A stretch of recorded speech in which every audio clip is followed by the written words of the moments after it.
Good afternoon, I am Mr. Ish. Thank you for joining me for this video. In this video, we're looking at a single question, an integral, a binary integral involving sine and cosine, where the exponents, as I was presenting you in the previous video, the form was such that we had sine to the power of m and we had cosine to the power of n, and you had these integrands come into play. In that previous video, the m and the n exponents were limited to being at least odd, or both of them were odd. In this video, we're showing you the instance where both of these end up being even. The only reason why we're doing this is just for the formality involved behind it, where you should learn how to handle this type of integral. This type of integral is complex because it expands quite a bit and you end up utilizing quite a bit of space to handle this.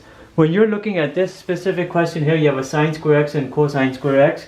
And when you're looking at that, you want to be thinking about a power reducing identity to handle this. The power reducing identity will modify your integrand and convert it into something more manageable. Sine square x will become 1 minus cosine 2x over 2. Cosine square x will become 1 plus cosine 2x over 2, and you have to bring this into your integral. If you have sine square x, cosine square x dx, everything becomes this 1 minus cosine 2x over 2, and you're multiplying it by 1 plus cosine 2x over 2. These are each representing the sine square x and the cosine square x respectively. You have this 1 over 2, 1 over 2, you can bring it out as a 1 over 4. And here at the top you have 1 minus cosine 2x times 1 plus cosine 2x. This here is a good example to use for our exemplification of this specific type of integrand. It's relatively easy, but it's not overly burdensome. We have a 1 over 4 here, and now we have to open this up. You know the FOIL, first out, inner last, you'll do all of that. You'll have 1. The minus cosine 2x will fortunately cancel out, but then you'll have minus cosine 2x times cosine 2x. You'll get minus cosine square 2x and then dx. That is what we have come up to with regards to our integral using this. You can separate everything here across the negative sign. You'll have 1 over 4 and then dx, and then minus 1 over 4, which is attached to everything here, cosine square 2x dx. Now look, when we're looking here, we have a cosine square x. See, you have a clear distinction over here is equal to that, but here we have a cosine square 2x. So you will still utilize this, but it will modify it a little bit. You have to work on this part right here using this. We have a 1 over 4 dx. We're not doing anything with it right now, and we're going to open this up using another round of power reducing identity, except here it's going to modify. Cosine square x is equal to that. Cosine square 2x is equal to 1 plus cosine 4x over 2 dx. Here's the difference right over here. Anyhow, you've come up to this point. Now let's open this up. You have a 1 over 4 integral dx minus this can multiply with this. You'll have 1 over 8. And now I want to separate everything across this positive sign. I have a dx. This minus and that positive will become a minus.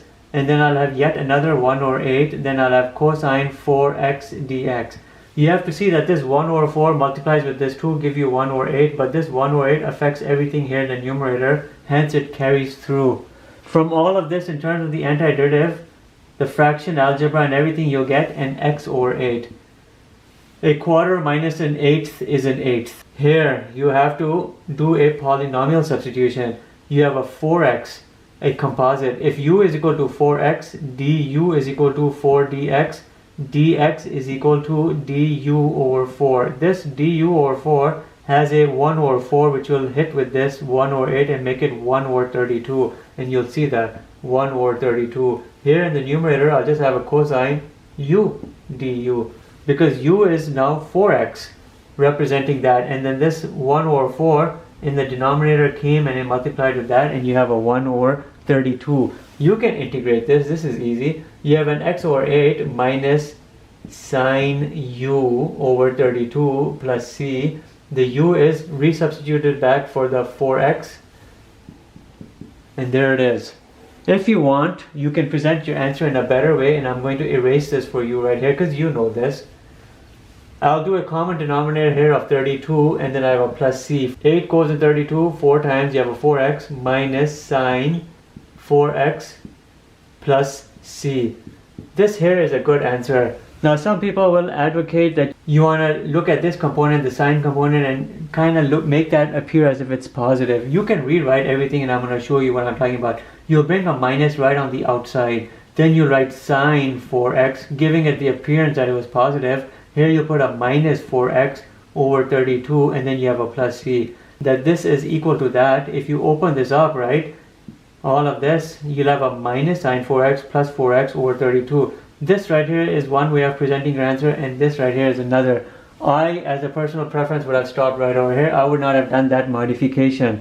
Anyhow, the question has been solved. Sine square x, cosine square x, antiderivative is that. You can see it's a relatively lengthy process, and you can imagine if these squares were like other even numbers like 4s, 6, or anything above that, it would become relatively difficult, and we would literally have no space over here to solve this out for you. Anyhow, I'll stop with this single question here. Thank you for watching. Have a nice day.